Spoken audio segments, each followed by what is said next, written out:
The following program is rated TV MA-LSV. It contains strong language, sexual situations, and violence. It is intended only for mature audiences. They gave me my theme music!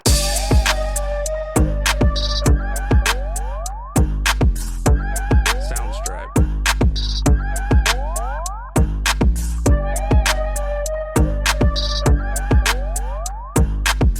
This is a Planet Fanatics production. Pass that baton on. So one of the things also that I did want to show, and I'll go ahead and show the video that I've been talking about for a while now. I don't know if who's seen this video or not, but this just, again, this is another video that you can add to your collection, and you can add to your weaponry when it comes to arguing or debating with these anti-recasters on should T'Challa be recasted. This is again from Chadwick Boseman's mouth, so I want everybody to take a listen to this. Take a listen to what he had to say. Check it out. Let's see, I'm a 46-year-old man. I'm gonna be 47 in a couple weeks and stuff. So I'm at midlife. There's really nothing left for me and stuff like that. But then I saw the trailer for Black Panther, and I said, there's a reason to stay alive for a little longer. Ladies and gentlemen, give it up for the king of Wakanda himself, the Black Panther, Chadwick Boseman.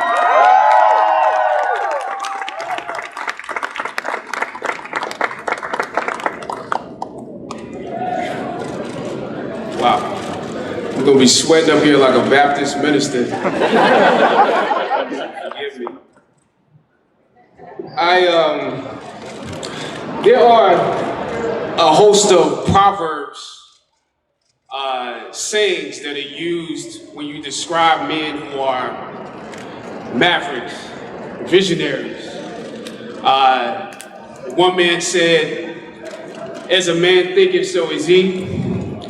Another man said, words have power. In the Matrix, and forgive me for using an alternate reference here, the Oracle says, would you have broken it if I hadn't said it, right? Stan Lee has taken words, taken his vision, placed them inside bubbles, placed them beside pictures with fantastic characters with extraordinary abilities. And he has made us believe in those universes and in those worlds. And in doing so, we as humans aspire to be better just like those characters. Those stories have helped us get through cancer. They have helped us when we were bullied at school. They have taken the pressure off us when the daily weight of life is just too much. And in aspiring to be better, the characters have shown us what it means to have extraordinary power, for sometimes we also have power. It shows us how to use that power. The difference between an enemy and a superhero is that responsibility, how they use that moment. This has never been exhibited better than when Stan Lee created Black Panther. When he created Black Panther, he created it in a time, it's 1966, you have to think about what was going on in that time. Vietnam War, Civil Rights Movement, the beginning of the Black Power movement, and the ideologies that were spoken of, that were displayed in Black Panther. You have to think about, it's beyond civil rights, it's Black empowerment. We as African Americans were not just victims, we were not just the colonized, we were not just slaves. We were kings and queens, we were an advanced scientific nation. We were proud. We had secrets. We had abilities beyond what other people knew. Right. So when I think of what you did and the time you did it in, and I think of the fact that many people thought that would be an impossible movie to make, right? The best creators are those who create things that continue to assist in the creative process, that continue to generate. We as human beings are an example of that. But the stories continue to create. It's exhibited in the fact that we have live action films, we have animations. The stories continue to be written by great writers, but they were first created inside his mind and inside others' minds. Stan Lee, what you have done is godly to a certain extent. So the impression that you have made is just that we will see right here is just an example of the impression that you have made on all of us. So I thank you as T'Challa, as Black Panther, and I ask the question again, would it have happened if he hadn't said it, if he hadn't written it, if he hadn't drawn it? No, it would not. Now, I've held that video for a while. I was going, and I'm still going to put that video in the Black Panther video that I'm doing, but I held that video for a while. And again, out of the horse's mouth. To me, that's one of the most powerful things he has said when it comes to the Black Panther. When he sat down and we're sitting in a sit down talking about it. That's one of the most powerful things that he has said when it comes to the Black Panther. Because again, like he said, you got to think about the time that this was made. And we've said these things. And the reason why the very first time I saw that video, it made me super emotional. It made me super emotional. The reason it made me so emotional is because it was him confirming all the things that we as recasters, pro recasters, have been saying. So many of us have been saying, like Be Real with D-Real, Theo, Chill, Dre Mac, K-Dot, all of us, Back of the Bus, all of us have been saying the exact, E-Man, all of us have been saying the exact same things. And that have been what he started with. You got to think about the time frame of this. This character was created during the height of the civil rights movement. Then you, hold on. Actually, as a matter of fact, hold on. Why am I, let me not speak. Let me go back real quick to what he said here. How they use that moment. This has never been exhibited better. Right here. Than when Stan Lee created Black Panther. When he created Black Panther, he created it in a time. It's 1966. You have to think about what was going on in that time. You got to think about what was going on in that time. You have to think about what was going on in that time. Again, as I told you, thank you for helping me on the name again, Juju and Gray, on Cold Tiger. What they were saying at the very beginning before he was Black Panther with Cold Tiger. You got to think about the time frame that shit was going on. When they sent that black hero, that sketch off to Marvel, they took one look at that sketch, opened that book, saw the nigga, said no. Hell no, you ain't putting no nigga on the fucking cover of a Marvel comic. That ain't happening. Do it again, and then send us something else. You sent the second one. It still wasn't good enough because he wasn't completely covered. So yes, when he started what he said there, and he said you got to think about the time frame, you got to think about what was going on. We couldn't even be on the cover of animation. We couldn't even be represented in fiction. Because the only time that we were shown, again, like brother said, you got to think about the time frame, was in marches, getting spit on, dogs get loosed on our ancestors, water hose, beat, KKK, Dr. King. You had the struggles going on with Malcolm X. Everything going on. You had Rosa Parks that started the mother of it, that started everything. Arguably, some people even say that Emmett Till started it all. You got to think about what was going on during that time, because we want a character that, again, you got to think about what the fuck was going on during that time to continue on screen. A character that we can actually see ourselves in and be represented in to continue on screen.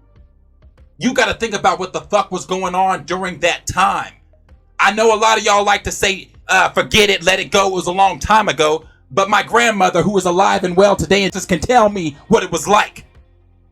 So don't tell me to forget and let it go. So yes, it's the exact same thing. You gotta think about what the fuck was going on during that time. Vietnam War, Civil Rights Movement, the beginning of the Black Power movement, and the ideologies that were spoken of, that were displayed in Black Panther.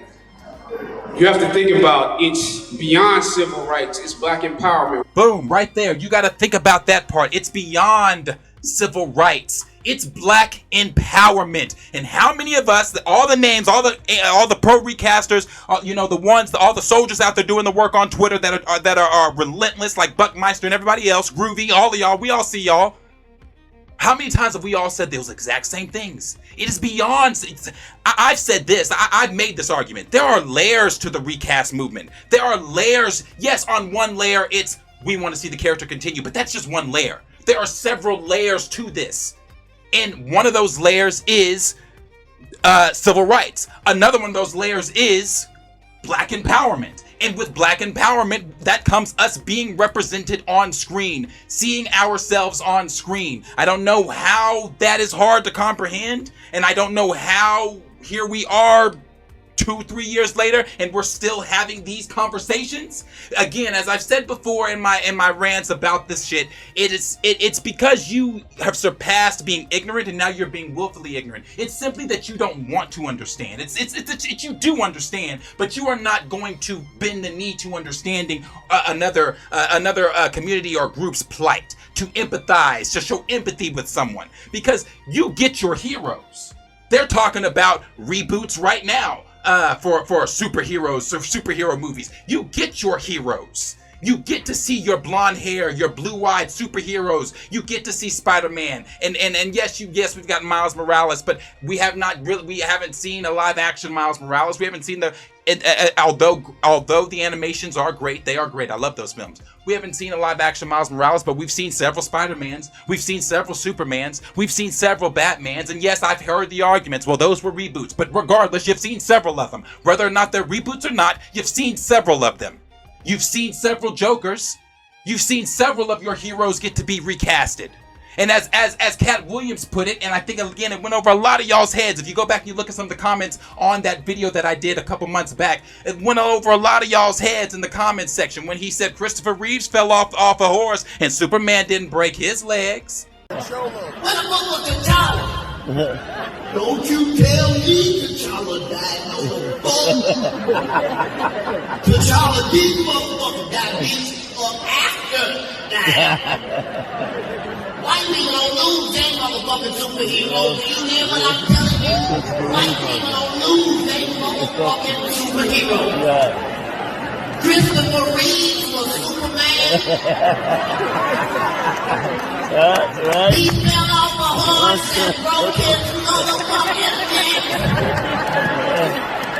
And Superman didn't break his neck.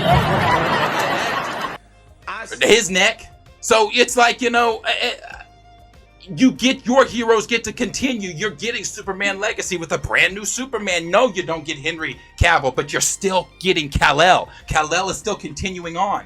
And that's what we are talking about when we say Black empowerment, when we are saying representation matters, because we don't have that representation. Blue Marvel. You want to talk about ushering in more characters in this reboot? Give us Blue Marvel.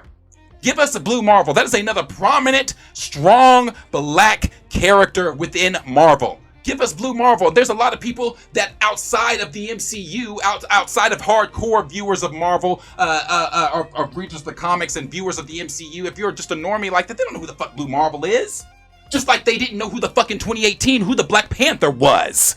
They like to pretend that they did. They like to pretend that because their limited MCU knowledge that they know this character, that they can stand up against arguments and debates with us and they can go toe to toe, but they can't. That's why they always look silly and foolish when they try to. As I've told you guys, I don't do the debates with people on, I leave that up to the soldiers on Twitter. I don't do debates with people on Twitter and X, again, whatever the fuck you want. I don't do debates with people on there no more, because a lot of those debates are recycled. It's all recycled shit. If y'all are saying the same repetitive shit off of limited MCU knowledge, you know nothing about this character. You come in a space where you think that you know this stuff because of, again, what the MCU has taught you. But see, that's another layer that y'all are missing. When we come into this space and we are saying recast the character, We're not saying just we're not coming in off of our MCU knowledge. We are coming in off of, there are so many stories, there are so many things that you guys don't even know that T'Challa's a part of, that Wakanda's a part of, that we would like to see told on screen. The same way that we, again, how is it Spider-Man, T'Challa entered the MCU at the exact same time, the exact same film? One goes on to star in 3 of his own films, and it's a couple of cameos. The other stars in 1 film and a handful of cameos. What? And again, yes, at one point in time, as the article that I read there at the beginning of the stream, and we talked about from the article from 2018, that they had originally planned for the Black Panther to go on and being one of the prominent leaders. And you still could have done that. You still could have done that. Why could you have still done that? Because again, the black empowerment. You still could have done that because the character still could have gone on. No one, and I think that's something too that is mistaken and missed when we have these discussions. Because we were never saying, never, at least no one in the spaces I was in and discussing with, none of us were ever saying, you better put Black Panther in Wakanda for never. No. We were saying simply, don't kill the character in the film. You never had to take it to those extremes. It never had to be, oh, well, because Chadwick Boseman has passed and we're in our feelings and that's what it is. Has it been long enough? Has it been long enough? Can we finally be real? Are some of y'all in here not being real? Are some of the not real ones in the chat right now? I don't know. I'm not really reading the chat. I'm kind of just going. Or can we be real?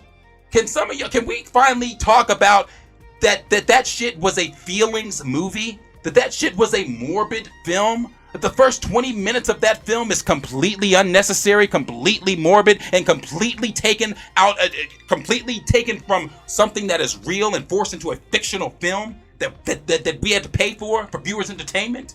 Can we be real about that now? Has it been long enough? I don't know. I feel like it's been long enough. I felt like really after we left the theater, we could have had these discussions. But has it been long enough for some of y'all out there to finally come to the realization that that shit was morbid. That shit was that wasn't it. Because T'Challa, the character, the main character, should have been in his shit. Should have been in his film. One of the things, again, the thing that I'm still building off here, off of what Chadwick Boseman just said, black empowerment. I'm sorry, I felt black empowerment in the first Black Panther. I did not feel black empowerment in this second film. This second film was depressing. The second film was a funeral. The second film had people in their feels. From the moment I heard the heart monitor, when the film first started, tears. Because it was too real.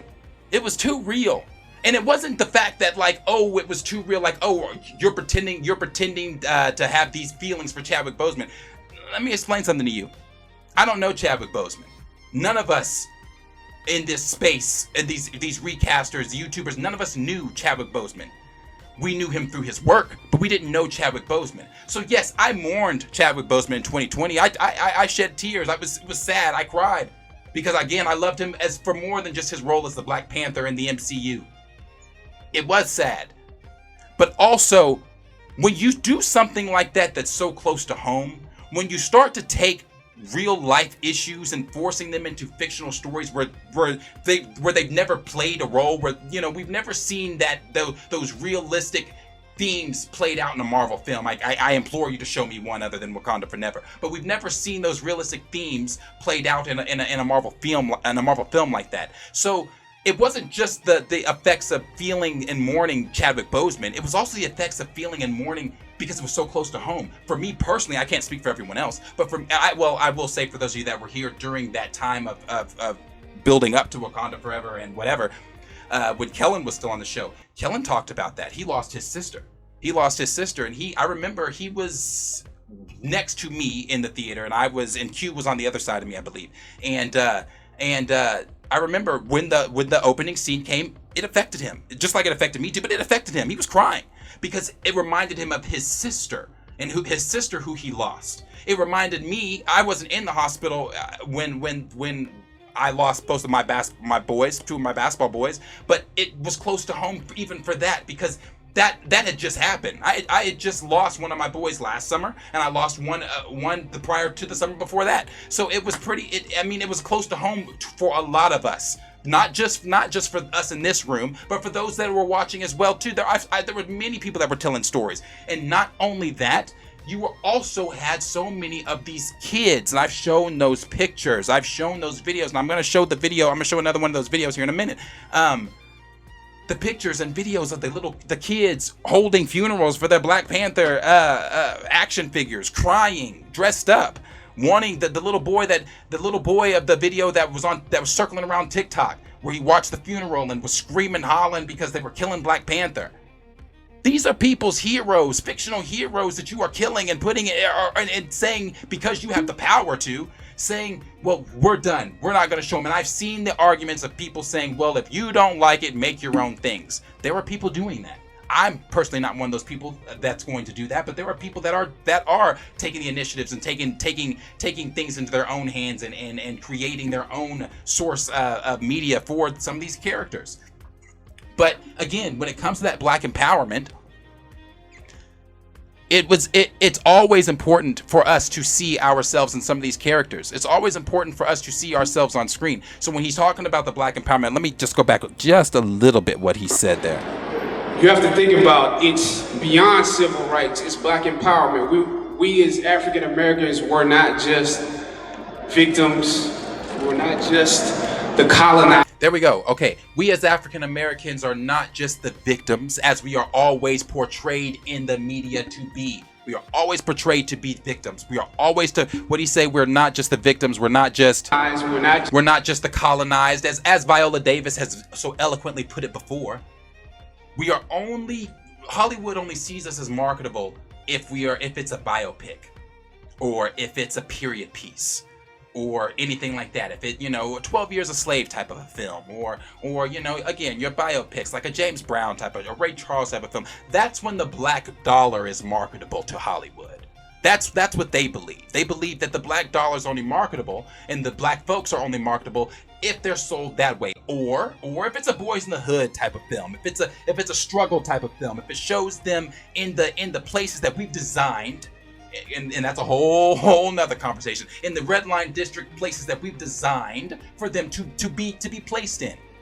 Those are the lights we want to be showing them in. We want to be showing them in your house parties and this and that. Not saying that those films aren't great. We want to show them in your what's another one? We want to show them in your ATL type of films. We want to show them in your Set It Off type of films and things like that. We want to show them in that light. Not saying that those films aren't great, because I love. Thank you for that super chat. Thank you so much for that. And I will get to the supers in just a second. We are always shown in those lights. And that's why when he said, we are not just the colonized, we are not just the victims and things like that. We are so much more than that. We are so much more than that. And I've preached so many times about why it's important for us to be shown as so much more than that. But Chadwick goes on to say, slaves. Okay, I'm sorry. Yes, again, that falls in the line of the period piece and things like that. But as slaves and things like that, your imagination is absolutely the biggest tool you have as an actor and a writer. And I'm sorry, that is the one tool that gets tossed out the window when it comes to people of color. Yeah. You see them on screen, even in fabulous roles, and they're still within the confines of being strong, a device. Funny, that's another one, funny. Yeah. If it is a biopic. Earthy. Overtly earthy, And if it is a black movie, at best, it's a biopic, because it makes the audience feel comfortable that I'm investing in this black person's humanity, who I already know has made a mark in the world. But when you have films like Mississippi Burning, when you have films like 12 Years a Slave, when you have, series and films, like Roots, or Rosewood, or any of the other prominent ones that we can all go on and name, Detroit, that's another hard one. When you have films like that, it's like, I'm not saying don't make, I by no means, because those stories need to be told too. I'm a history buff. Those stories need to be told too. I'm not saying don't tell those stories. What I'm saying is, God damn, are there not other stories that can be told? Are there not other lights that we can be shown in? Why do we always have to be shown, as he said, we're more than slaves. We're more than victims. We're more than colonized.